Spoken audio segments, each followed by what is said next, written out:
is the time to move on. This is the time for solutions. Feel the motion. Be new is born. Me and me, none of you. No one connected to you. Me and me, none of you. Me and you will do it for you. This is the time for solutions. Be new is for you.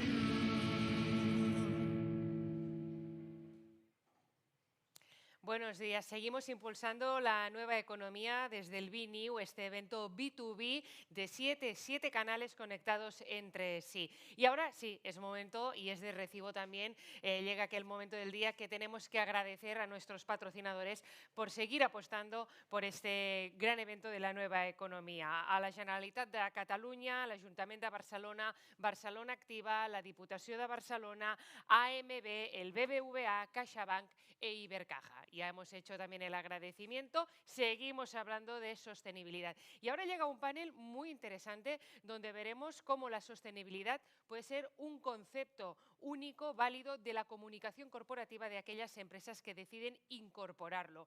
Cómo puede ser un caso de éxito convertir la sostenibilidad en una marca de referencia, pero también a la vez no caer en aquellos tópicos del washing, ¿no? El greenwashing, el social washing, el corporate washing, todo, pero que sea con este anglicismo que también a veces nos espanta un poco. Bueno, de entrada quiero agradecer la organización y la moderación a Nacho Gómez, fundador y director general de Mood Agency. Muchísimas gracias por acompañarnos también a los speakers.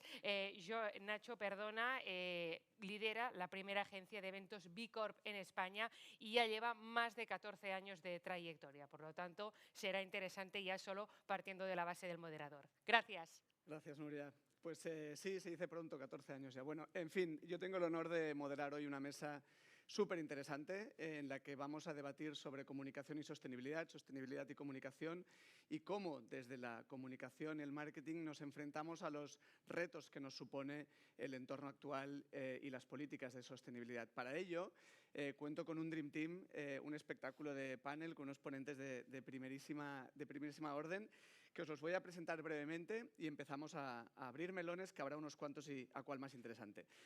Empiezo por ti. Ferran Miquel es director de ESG de ISDIN, la compañía dermocosmética líder en fotoprotección. Tenemos también a Antonio Capella, socio de sostenibilidad de EY, liderando el área de ESG en Cataluña.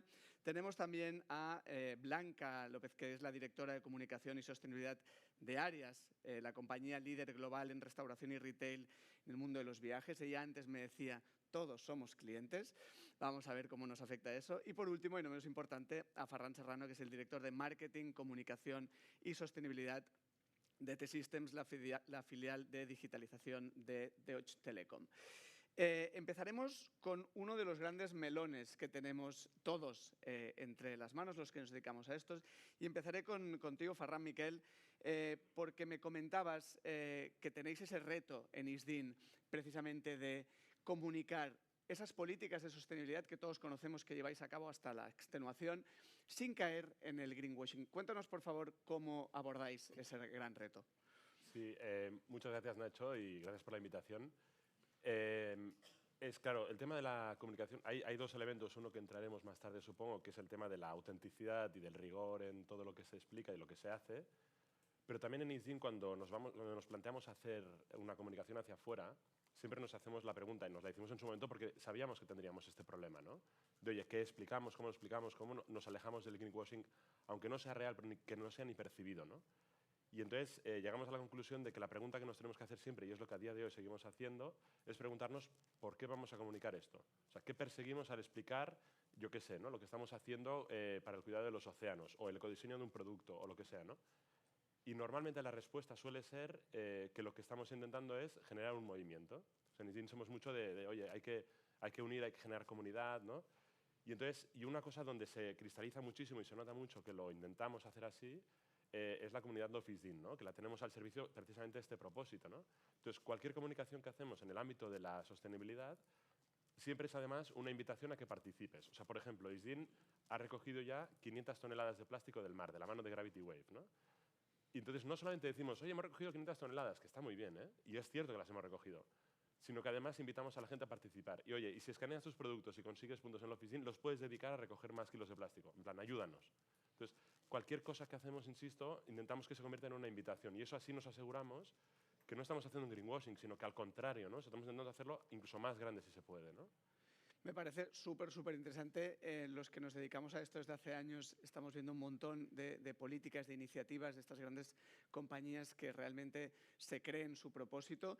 Me comentabas, Blanca, que en Arias tenéis una iniciativa que me pareció espectacular, déjame decírtelo porque me parece maravillosa, es Arias for Change. Cuéntanos un poco el paraguas Arias for Change, las áreas, los retos que abordáis y cómo lo estáis haciendo. La verdad es que necesitábamos de una estrategia, necesitábamos de este paraguas para aglutinar todo lo que son las iniciativas que en los 11 países donde Arias está presente se hacen muchas cosas, pero necesitábamos poder tener un marco estratégico y también fijarnos objetivos, fijar iniciativas, y creamos este programa que es a nivel estratégico, forma parte de uno de los pilares de la compañía, se llama Arias for Change, y tiene 3 ejes que está basado en las personas, en el planeta y también en la movilidad o en la experiencia en el viaje. Y claro, aquí nosotros, antes comentabas, y ante todo también gracias por la invitación, que todos sois clientes de Arias seguro, porque todos habéis viajado o en tren o en coche o en avión, y seguro que en España o en Francia o en Estados Unidos o en Italia habéis pasado por alguno de nuestros centros. Y esto también nos implica mucha responsabilidad. Entonces, en este programa, que tiene estos 3 ejes de personas, planeta y la experiencia de viaje, claro, abordamos temas desde la alimentación saludable, porque al final nos dedicamos a ofrecer una oferta de comida o de bebida a los empleados y a los viajeros. Por otro lado, hay todo un tema de energía, ahorro energético, ahorro de agua. Hay un tema de desperdicio alimentario, es decir, cubrimos tantas temas y tenemos esta responsabilidad de hacer bien las cosas, que la verdad es que este programa nos ayuda mucho a ordenar y a poner toda una estrategia de la mano en interno y en externo, ¿no? Pues para abordar todos estos temas. Pues me parece espectacular como iniciativa porque al final es esto, ¿no? Busca la transversalidad y cómo unificar el propósito bajo un paraguas me parece brutal. Dentro del ámbito más social y hablando también de iniciativas que se llevan a cabo, antes tomando un café, off the record, ¿no? Comentábamos con Ferran sobre los temas y debatíamos sobre 1000 cosas, pero abordando temas sociales, Ferran nos comentaba que han lanzado un software interno en T-Systems que se llama How We Help y también me parece súper interesante, ¿no? Porque hablamos más de la comunicación corporativa, de la comunicación interna. Cuéntanos un poco, Ferran, por qué surge ese software y cuáles son sus funciones. Bueno, primero de todo, muchas gracias por la invitación. Nosotros teníamos la disyuntiva de ver cómo podíamos hacer partícipe a todos los colaboradores de la compañía, multisedes y de una forma activa. Y lo que no queríamos era ir comunicando de cualquier forma todo lo que veníamos haciendo, sino que fuera al revés. Es decir, que no fuera una propuesta del Comité de Sostenibilidad hacia todos los empleados y ahora vamos a hacer esto, y ahora vamos a hacer esta otra actividad, y ahora vamos a hacer este voluntariado, etcétera, etcétera, sino que fueran nuestros propios colaboradores con sus realidades los que propusieran las diferentes actividades. Entonces, aglutinar todo esto era bastante complicado y al final nos dedicamos a la tecnología.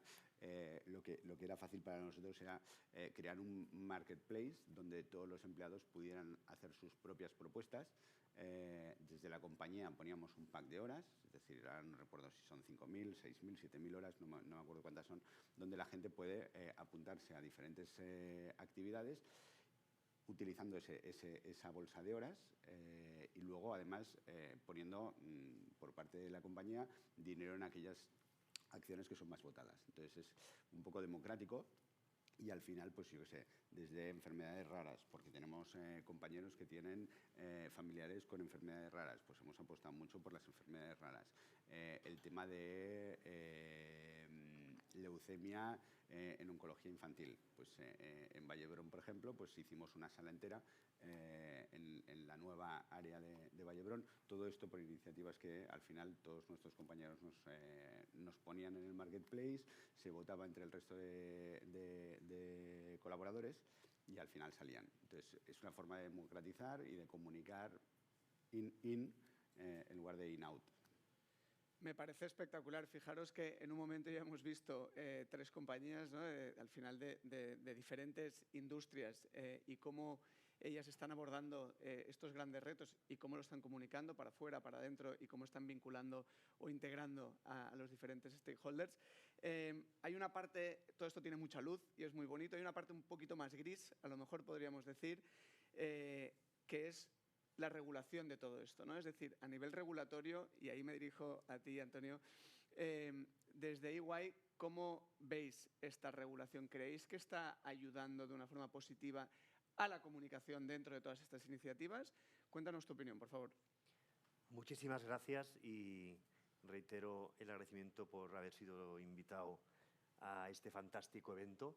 Sin duda, la regulación ha sido una palanca espectacular para que los temas de sostenibilidad avancen, no solo en comunicación, sino también en gestión. Pensad que hace 20 años el nivel comunicativo a nivel de sostenibilidad básicamente era de forma voluntaria y lo hacían grandes corporaciones. Muchas veces, pues, en el caso de España, eran IBEX 35, ¿no?, que hacían sus flamantes memorias de sostenibilidad. Eso cambió en el año 2018 en España con la Ley 1118, que obligó a muchísimas empresas más pequeñitas a hacer un reporte obligatorio en la E, en la S y en la G, social, medioambiental y de gobernanza. Eso ya abrió el universo a que muchísimas compañías que no habían comunicado nada empezasen a comunicar porque lo pedía la legislación española. Esta legislación española venía de una directiva europea, ¿vale? La Non-Financial Reporting Directive, ¿vale?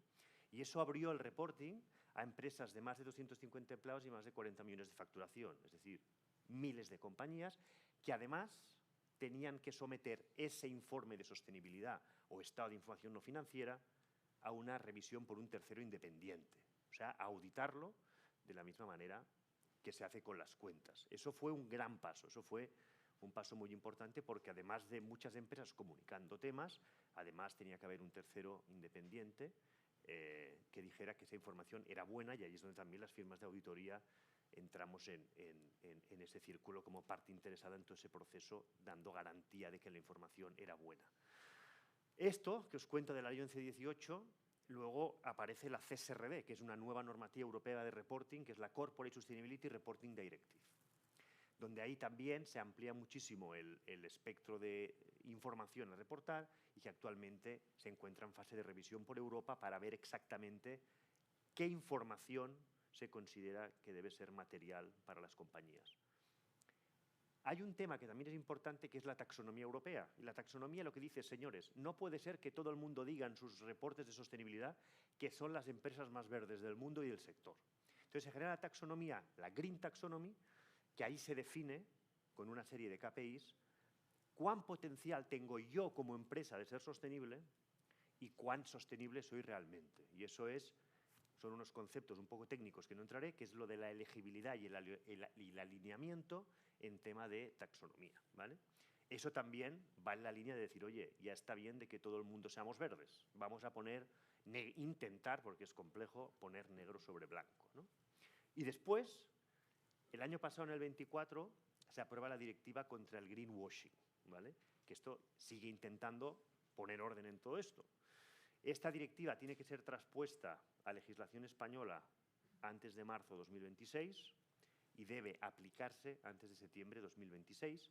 Y ahí también lo que dirá es que las compañías que utilicemos determinados sellos o etiquetas, estas deberán llevar detrás un certificado de que han sido auditados, de que hay una metodología robusta detrás, etcétera, etcétera.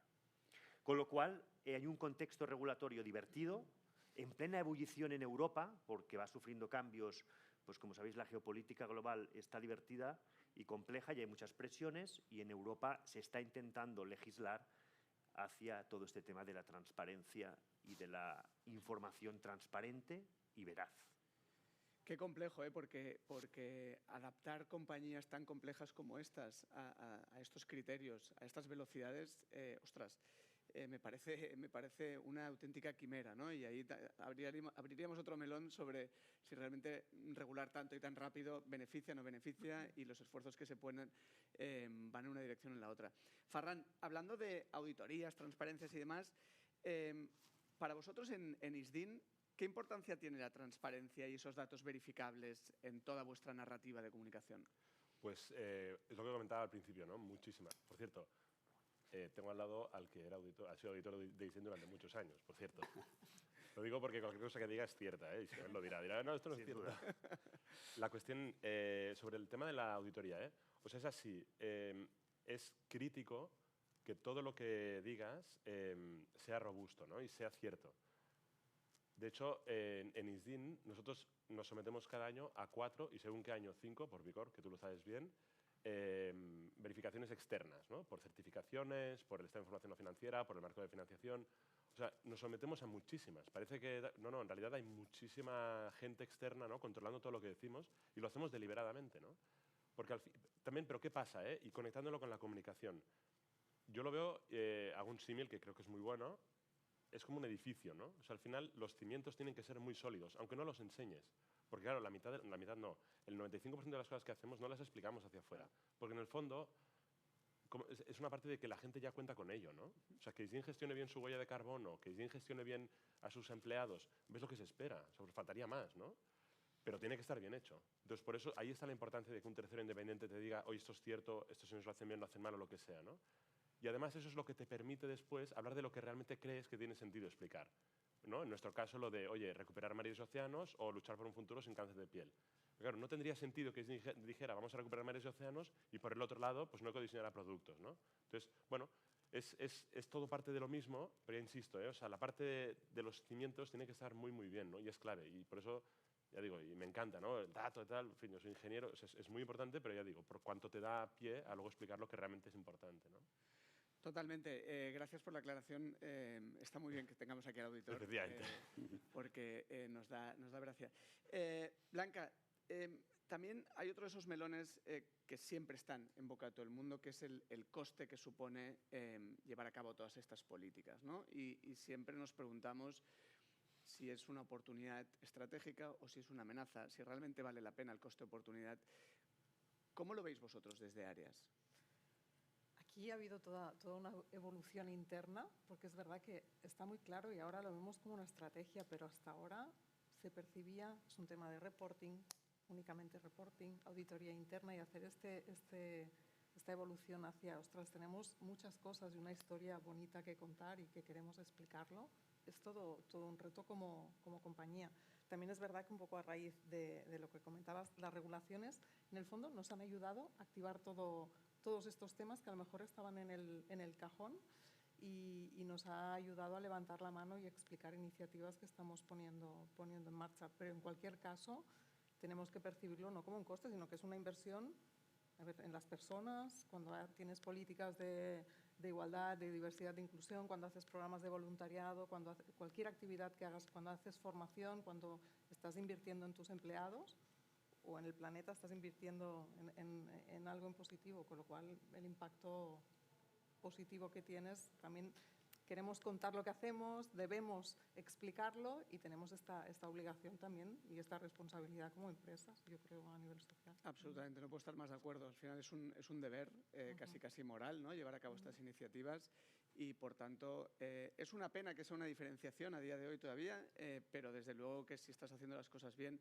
se puede convertir en una oportunidad en términos de comunicación para diferenciarte de competidores, ¿no? Por desgracia, insisto. Nacho, perdona, Sí. es que es súper interesante lo que ha dicho Blanca. Perdona, no sé si... Adelante, Ferran. Hay un tema que a mí me encanta, que es cuando, en fin, hablo con diferentes empresas, ¿no? Como ahora, es muy interesante ver dónde creo que añade mucho valor la comunicación, y a raíz de lo que explicaba ella, ¿no? Es un poco el zapatero a tus zapatos, ¿no? O sea, tiene mucho sentido cuando Áreas te habla, por ejemplo, de nutrición saludable, ¿no? Por ejemplo, ¿no? O T-Systems habla de la gestión de la tecnología o del talento, ¿no? Tiene sentido, porque es que eso es lo que ellos saben hacer, ¿no?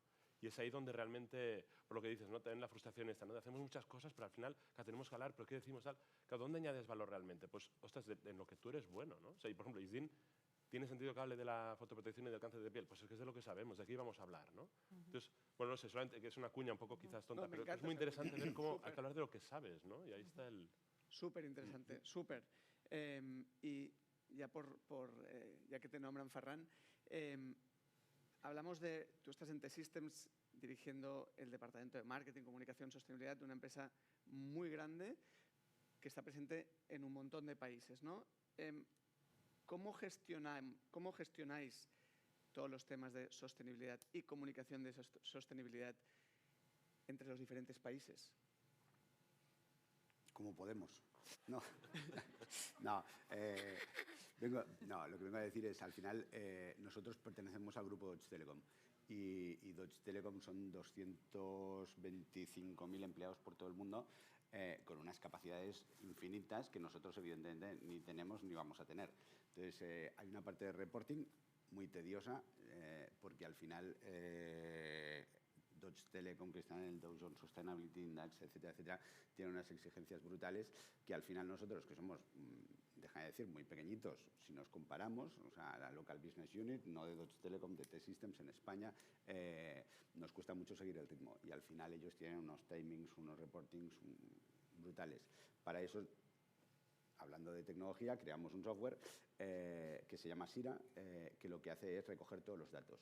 Y recoger los datos, como decías, es complicadísimo, porque la gente cuando vas a una empresa los tiene en Excel, los tiene en un Power BI, los tiene en un SAP, los tiene... Y crear algo que hable con todos los sistemas, que además sea fiable y que además te lo unifique para que salga por un mismo canal es muy, muy complicado.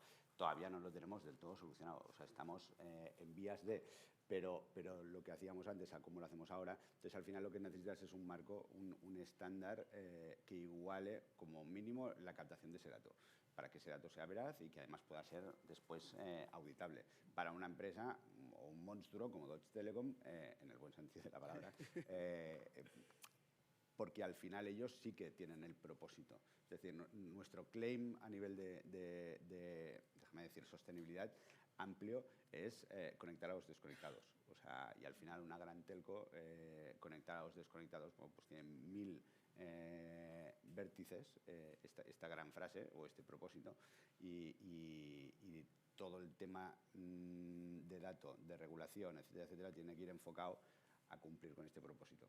Buah, me parece súper, súper interesante. Antonio. Linkando con lo que dice Ferran, que es muy interesante, yo siempre digo que para comunicar en sostenibilidad o en lo que sea, pero hablamos de sostenibilidad, hay que hacer cosas. Entonces, si haces cosas y no lo comunicas, pierdes valor, o es el greenwashing, ¿no? Y si explicas cosas que no haces, estás faltando a la verdad, o greenwashing, o lo que sea washing, ¿vale? Entonces, yo esto lo represento, y linka también lo que dices tú. Ya sabéis que a los consultores / auditores nos gusta hacer siempre dibujar las cositas, ¿eh? O sea, yo lo veo como es una pirámide, ¿no? A veces ponen un iceberg por ahí, yo lo veo una pirámide, arriba está el reporting, aquí tengo una capa, ¿no? Tú igual te conoces esta slide. Una capa donde hay métricas y objetivos, modelo de gobernanza y análisis de riesgos y oportunidades de todo esto. Eso es make things happen, o sea, que las cosas pasen, pero para que pasen hay que hacerlo con cabeza. Y abajo hay la base de la pirámide es de gestión del cambio, ¿no? Porque al final la gente no hay que concienciar a la gente para que las cosas pasen en una organización donde tu día a día te atrapa, ¿no? Entonces, todos estos... Es decir, toda la parte cualitativa es relativamente fácil de explicar, ¿no? O sea, una compañía puede decir todas las iniciativas que hace, qué bien lo hace, dónde lo hace, a quién impacta. Y luego, cuando llegamos a los numeritos, que en Europa ahora son 1.152 KPIs cuantitativos, que veremos en cuánto acaban después de la ómnibus que hay en marcha, ahí es donde te las ves y te las deseas. Y ahí ya me pongo mi gorro de auditor cuando me enseña los números, porque esos números, lógicamente, los sistemas de información son los que son, los Excel a veces son los que son y son rupestres. Cuando sumas peras con manzanas, la cosa es peligrosa.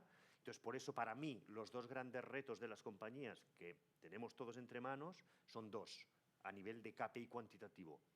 El control interno de la información de sostenibilidad. En financiero lo tienen clarísimo los financieros, que el dato debe ser bueno, porque si no, hay un lío montado tremendo. Pues en sostenibilidad, el dato tiene que ser igual de fiable que el financiero, ¿vale? Eso es control interno. Y luego, la otra gran pata, sistemas de información. Sistemas de información que nos permitan darle al botón rojo a 1 de enero, toc, y nos salga todos los datos impolutos, perfectos, para que venga el auditor o quien sea, o el consejo de administración, lo mire y dice, perfecto, esto es así. Esas son las dos grandes vías de trabajo que yo creo que todos tenemos entre manos, porque la información financiera tiene miles de años. En Mesopotamia ya usaban unas tablitas donde contabilizaban las transacciones de una vaca por no sé qué, por un de esto de trigo, y la información de sostenibilidad tiene 30 años. Entonces, es normal que estemos sudando tinta. Mil gracias, Antonio, por tu intervención. Seguiría contigo porque desde tu punto de vista, aparte de tener tus dos gorros de auditor, consultor, pero sobre todo con esta visión, digamos, tan amplia a través de tus diferentes clientes y demás, ¿cuáles son los pasos, según tu punto de vista, que debería dar previamente una compañía para poder comunicar de una forma efectiva en materia de sostenibilidad? Pues mira, para comunicar hay que hacer, y hay 3 maneras de hacer, ¿vale? O sea, es decir, en los estadios un poco de hacer cosas para poder comunicar está el primer estadio, ¿no?, que llamaríamos el de compliance, ¿no?, que es, oye, que a veces ya es la pera, ese estadio, porque cumplir con toda la normativa que hay actualmente en temas de sostenibilidad, y linko con la explicación que he hecho de regulación, ya es una de recursos en las compañías y de esfuerzos impresionante. Esa es la fase de compliance, ¿no?, que empiezo a hacer lo que me pide la ley. Empiezo a reportar lo que piden, a dar los KPIs que piden, etc. El segundo estadio sería, podríamos llamarlo, el de performance, ¿no? Al final, si estoy midiendo cosas o si estoy mirando datos, es para mejorar. Es decir, si mi huella de carbono son 22, quiero que el año que viene sea 20, ¿no? Entonces, si mido, es para mejorar. Por eso todas estas leyes de reporting son performance encubierto, porque el grupo de interés te va a mirar el reporting al año siguiente y te comparará, con lo cual son normativas de performance, ¿vale? Segundo estadio, performance, mejorar cosas. El primero, compliance, el segundo, mejorar cosas. Y el tercero es el que llamamos el de impacto-retorno, que realmente, en lo que algunas de las compañías, yo creo que todas las que estáis aquí estáis ya en esa fase quizás, de decir, oye, ya meto todo esto dentro de mi manera de hacer las cosas y ya lo hago con naturalidad porque mi negocio es así, ¿vale? Entonces, cuando estás en esa fase, sobre todo, estás en buena forma física y de cabeza y mental también como compañía para poder comunicar cosas y que sean veraces y que sean transparentes y comunicarlo con garantía. Sabiendo que los 2 retos que os he dicho antes siguen estando ahí, que es el que la parte cualitativa es facilona y la parte de reportar números es donde las empresas tienen más dificultades, ¿no? Me encanta, porque ahora vemos también, ¿no?, la complejidad que hay detrás de pequeñas, grandes acciones, ¿no? Y yo le quería preguntar a Ferran Miquel sobre una iniciativa que a mí, ya te doy alguna pista, alguna iniciativa de ISDIN que a mí personalmente me gusta mucho. ¿Qué hacéis por ahí por Roland Garros? Cuéntanos. A mí, yo que soy tenista, me gusta especialmente esa iniciativa. Cuéntanos. Sí. A ver, nosotros, o sea, ISDIN lleva muchos años en el tenis. Supongo que lo sabéis, en el torneo de Conde de Godó en Barcelona llevamos muchísimos años, en el Mutua. Y llevábamos ya algunos años, y tenemos algunos embajadores en el tenis. Hay uno que lo conocen algunos que se llama Carlos Alcaraz. Entonces, ya estamos metidos en el tenis, ¿no? Y eso porque nos genera muchas sinergias de marca, ¿no? Es como una asociación muy positiva, ¿no? Y llevábamos ya algunos años en conversaciones con Roland Garros, ¿no?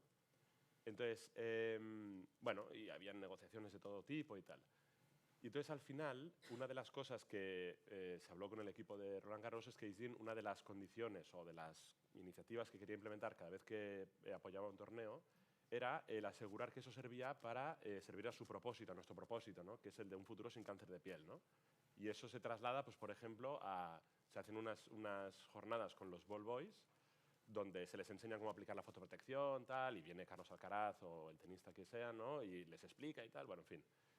Porque además eso conecta con que nosotros llevamos 30 años educando a niños en toda España en la importancia de fotoprotegerse bien, porque eso es lo que creo que aquí todo el mundo tiene más de 18 años, con lo cual ya es tarde, pero no quemarte antes de los 18 años reduce el riesgo de padecer un cáncer de piel a la mitad. Entonces, con este tema llevamos muchos años en los coles y dijimos, oye, en el tenis hay que hacerlo también, y entonces en los torneos que entrábamos decíamos, oye, para nosotros una condición es poder hacer esto, ¿no? Y eso fue como que lo que más encajó, ¿no? O sea, Roland Garros dijo, o sea, es como que tiene todo el sentido del mundo, ¿no? De hecho, si os habéis fijado, Carlos Alcaraz en algunos momentos se le ve poniéndose la crema, ¿no? Es porque él se lo cree, ¿no? Bueno, y entonces cuando se hizo la alianza, ¿no?, y cuando se iba a comunicar, lo que se decidió por ambas partes, o sea, por parte de Disney y por parte de Roland Garros, es que la razón por la que nos uníamos es porque compartíamos un propósito, que es el de un sueño sin cáncer, el soñar con un futuro sin cáncer de piel. Y en todos los países, por nuestra parte y por la de Roland Garros, en todos los idiomas se comunicó lo mismo, de compartimos un sueño, un futuro sin cáncer de piel. Entonces, a mí me gusta mucho este ejemplo porque, igual lo he explicado fatal, pero es muy bueno para ver cómo se mezclan como las dos dimensiones de ISDIN, ¿no? O sea, la parte de negocio, de marca y tal, y también con la parte de que tenemos un propósito y que lo metemos en todas partes, en todo lo que hacemos, como es lógico, si no es ser un propósito, ¿no? Entonces, bueno, a mí también me gusta y me gusta por eso, ¿no? Me parece espectacular. Blanca. Aprovecho esto Claro. que comentabas, perdona, porque sí que es verdad que a veces también nosotros pensamos, ostras, tenemos una responsabilidad y aprovechar que también tenemos esta visibilidad, esta posibilidad en estas empresas para que nos ayuden a concienciar, a educar, a explicar cosas y al final somos aparador. Bueno, no sé, en nuestros puntos de venta al final pasa muchísima gente. Hay 350 de millones de personas que pasan por nuestros centros. Ostras, tienes la oportunidad de, si haces las cosas bien y haces iniciativas bien, apoyar en, no sé, en ayudar en temas de gestión de residuos, de una cosa tan básica como separar pues, los residuos bien, evitar desperdicio alimentario y hacer iniciativas que puedan reducir de la mano de los propios consumidores, pues comprando con partners como Too Good To Go o a última hora del día, pues reduciendo precios. Hay muchísimas iniciativas que puedes hacer y tenemos, yo creo, también esta obligación, ¿no? Y esta oportunidad bueno, de educar o de explicar y hacer que las cosas cambien, ¿no? También un poco. Y de concienciar, ¿verdad? Al final yo creo que es una plataforma, Como pedagogía, un escaparate, ¿no? ¿no? Maravilloso, De hacer ¿no? pedagogía. Me encanta, hemos atacado grandes temas. Abro otro melón que tenemos todos más o menos en mente y es el de el consumo energético de la tecnología, y no miro a nadie. Y tú me comentabas, ¿no? que ostras, todo el mundo está hablando sobre ese gran consumo energético, especialmente desde la irrupción de la inteligencia artificial.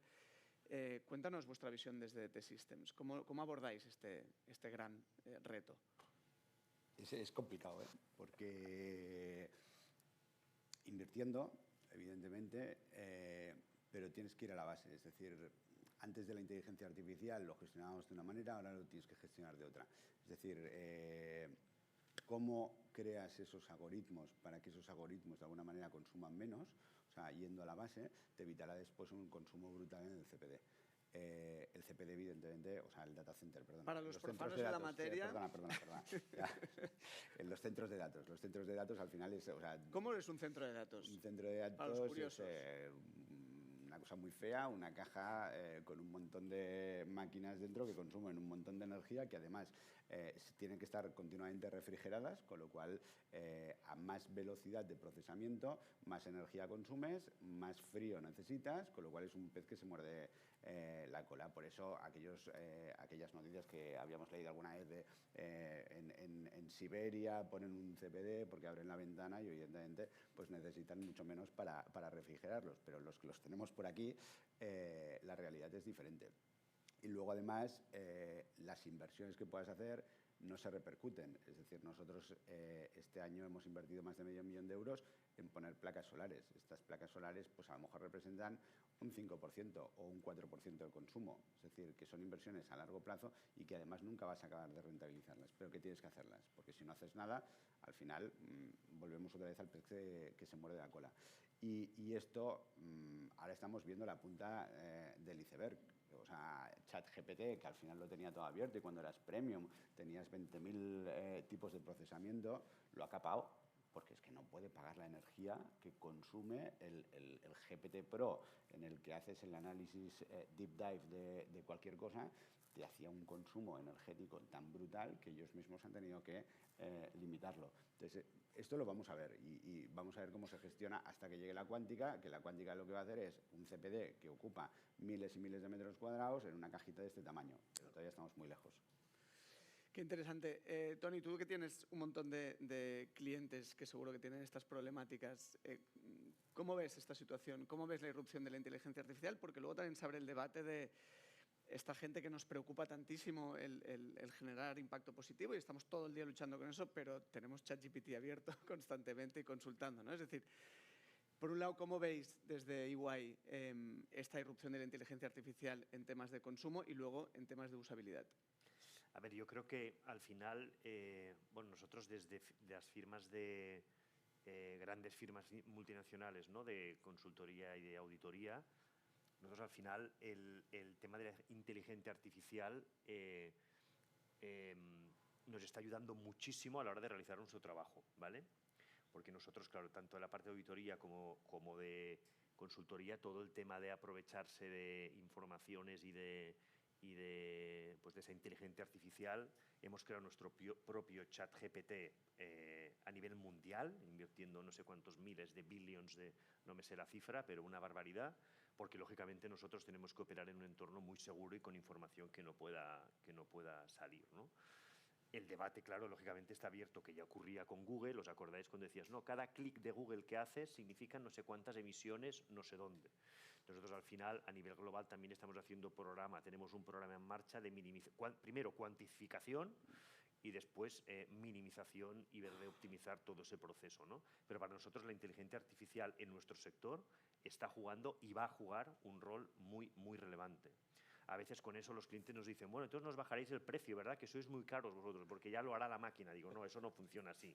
La máquina nos ayudará a ser más eficientes y poder conseguir pues, esos outputs y ese valor añadido que generamos al cliente, ¿no? Pero bueno, yo creo que es un punto muy importante el de ver el impacto, cuantificar los impactos medioambientales de estas nuevas tecnologías, ¿no?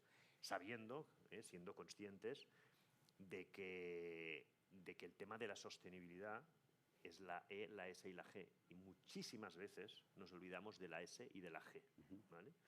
La E es el más típico, es el que es más fácil de hablar, ¿no? Del cambio climático, que tiene lógicamente una relevancia importantísima, pero luego también en la S, que no es solo social, o sea, la S se llama social, pero es personas, es la gente que tienes trabajando contigo, que esté contenta, que esté feliz, y muchas otras cosas, pero decir que no es solo filantropía y acción social, Y la G de gobernanza también es la gran olvidada. Nosotros estamos trabajando, en España nos focalizamos por nuestra tipología de servicio, ahora hablando ya como EY, como compañía, en la S, trabajamos muchísimo en zonas con colectivos en riesgo de exclusión social. En España nos focalizamos en eso y lógicamente a nivel mundial, que somos una cantidad de gente tremenda por todos los países, ahí sí que el abanico toca la E, la S y la G, ¿no? No quería dejar de hablar de lo que hace EY como organización también y no focalizarme tanto en lo que hacemos con los clientes, ¿no? Y me parece súper interesante y lo hemos tocado antes un poco de puntillas, pero Ferran, en T-Systems antes hablabas del tema del software, ¿no? Del How We Help, pero también te hacías la pregunta, ¿no? De cuál es la importancia en el ámbito social de una empresa tecnológica. Y ahí es otro melón, ¿no? Porque las empresas tecnológicas, y cuando hablamos de personas, es la captación del talento, la retención del talento, esa felicidad, esa exigencia del teletrabajo para ¿no? Ostras, otro gran reto que tenéis, especialmente las tecnológicas. Sí, o sea, al final yo creo que en España ahora mismo hay como una necesidad de 100 y pico mil puestos de trabajo en empresas tecnológicas. Nosotros este año hemos contratado, en lo que llevamos de año, unas 450 personas y seguimos teniendo 200 posiciones abiertas que nos cuesta mucho cubrir. Al final T-Systems es una empresa B2B, no es un B2C. Nosotros trabajamos con personas para personas y estamos en una fase en la que tú no eliges a quién contratas. Es decir, es quien quiera trabajar que elige con qué empresa quiere irse.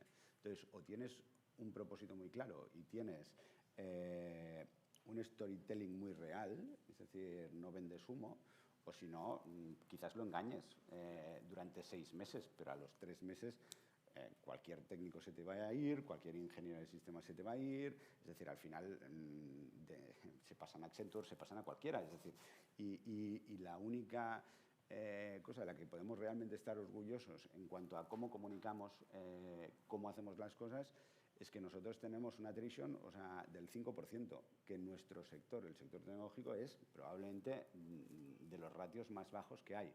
¿Por qué? Porque cuando decimos las cosas, al final son verdad. Cuando nosotros decimos que nuestra estrategia, la sostenibilidad, está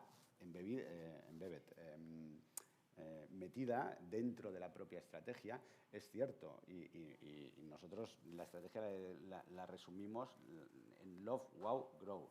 Love, nuestros empleados, el entorno con el que trabajamos y sobre todo nuestros clientes.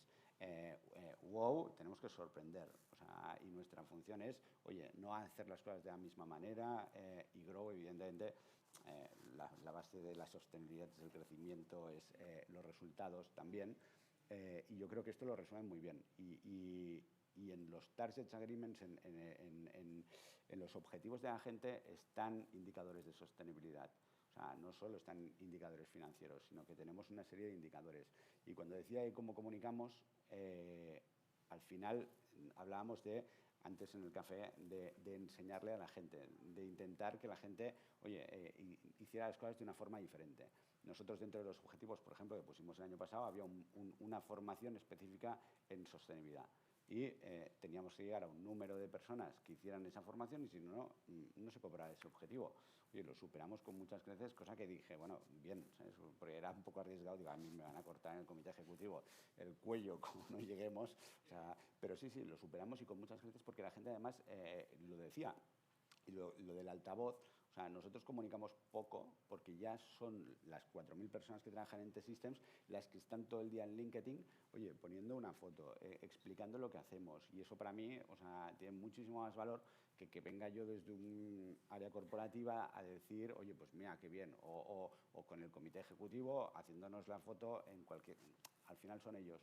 Y las plataformas que decíamos pues son las que ayudan a hacer de altavoz y de democratizar todas las acciones que hacemos. Hombre, es un súper logro, perdona, es un súper logro tener una comunicación orgánica de algo tan auténtico, ¿no? Blanca, perdona. No, era simplemente porque comentabas este tema de comunicación B2B, que en nuestro caso lo que es fácil es ver el B2C, pero toda la parte, nosotros formamos parte de un grupo en el que entras en los aeropuertos, en las áreas de estaciones, mediante concesiones, con lo cual son los concedentes, son las grandes infraestructuras las que entras en un concurso. Entonces, cada vez más en los concursos públicos o privados te exigen una serie de requisitos, que esto también al final te obliga y nos ha obligado a nosotros también como compañía seguramente pues poner en valor iniciativas y hacer cosas que si no a lo mejor, y que cada vez más el hecho que te requieran el poder entrar, el que estés haciendo cosas, pues mira, en el fondo, por nuestro punto de vista, nos ayuda a justificar hacer cosas que a lo mejor si no nos costaría. Esto que dice Blanca es importantísimo, porque al final el mercado es el propio quien te regula. Es decir, nosotros también trabajamos con sector público y en un concurso público tienes más puntuación en función de cuántos indicadores de sostenibilidad cumplas. Y al final las empresas privadas, o sea, nosotros somos el impacto 3 de todos nuestros clientes. Y cada vez más nuestros clientes nos están diciendo, oye, pero ¿cuánto me vas a reducir de mi factura de CO2? Es decir, yo necesito que tú reportes, porque es que si no me va a salir este indicador mal. Y cuando trabajas para grandes multinacionales como Volkswagen, como Mercedes, como cualquiera, evidentemente, igual que Deutsche Telekom, te están diciendo, dame todos tus datos y dime cómo vas a reducirme un 15% de cara al año que viene mis emisiones de CO2 en impacto 3. Y todo esto, al final, la regulación del propio mercado es la que hace que las cosas se muevan. Vale, pues podríamos estar aquí debatiendo y charlando y conversando horas y horas y horas. Nuria viene ya a por nosotros. Nuria. No, Nacho, al final planteamos al principio, ¿no? Cómo evitar pues, el greenwashing. Y yo creo que la respuesta ha sido clara, ¿no? O sea, ser sostenible de lo que se sabe. Dar este punto de credibilidad, ¿no? Y de éxito, como el caso también de Alcaraz con ISDIN, que yo creo que ha sido también muy ilustrativo. Y después, sobre todo, también nos quedamos con un dato, ¿no? Que la inteligencia artificial puede ser muy útil, pero también se debe mirar si es sostenible o no, depende de cómo se utilice, ¿no? Porque al final es verdad que hay una generación y unos recursos energéticos que se gastan con ella que también son importantes, ¿no? a tener en cuenta. Bueno, pues muchísimas gracias a los speakers. Nacho Gómez, fundador y director general de Mood Agency, mil gracias también por acompañarnos y también colaborar en este plato de sostenibilidad.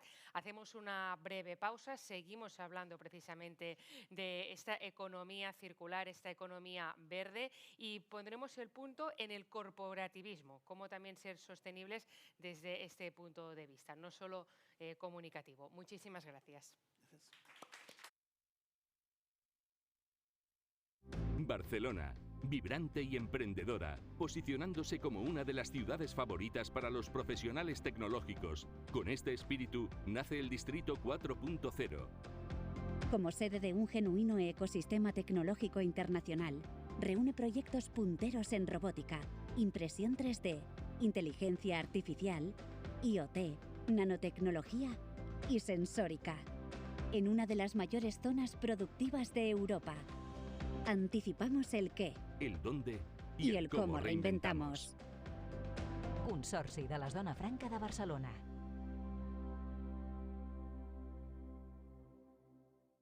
Després de tant temps a l'atur, sento que torno a respirar. Hi ha un moment que et preguntes què has estat perseguint tota la vida. Vaig estar molt de temps deixant-me portar. He fet realitat el que un dia vaig somiar. He trobat el que m'agrada. Reconnectar amb la feina m'ha salvat.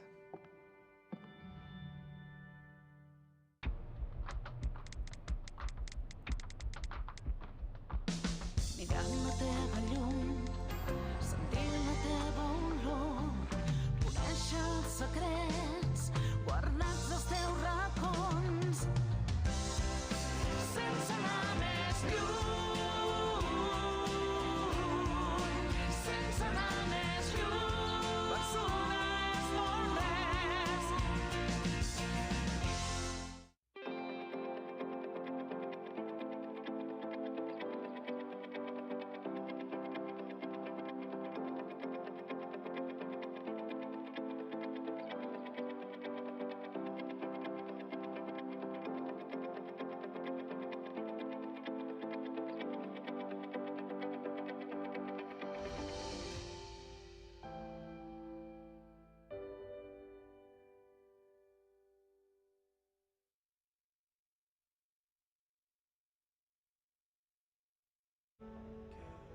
Maite, et necessito. És per la nova línia de producció. Ha sorgit una oportunitat, però no ens entra en el pressupost. Te n'envio els detalls i mirem com es pot finançar, d'acord? El millor de tenir algú a prop és que t'escolta. A CaixaBank Empreses estem a prop per acompanyar-te i portar la teva empresa on vulguis. CaixaBank, tu i jo, nosaltres. Informa't a caixabank.cat. Estamos muy bien, pero tenemos que invertir para asegurar el futuro de la compañía y de nuestra gente. Tú eres la CEO, hermanita, tú decides. Perdonad, que vamos a ir a tomar algo ahora, que es mi cumpleaños. 55 palos ya. Felicidades. Ahora bajamos, ¿vale? Por cierto, Javier. Dime. Gracias. Nos has ayudado a tomar una decisión muy importante. Hay razones que mueven más que el dinero, las personas. Por eso en Ibercaja reinvertimos el 100% de nuestros beneficios en la sociedad. Ibercaja, nos mueves tú. Perquè vols música, concerts, teatre. Perquè vols sentir, vibrar, riure. Perquè vols viure la cultura, La Vanguardia.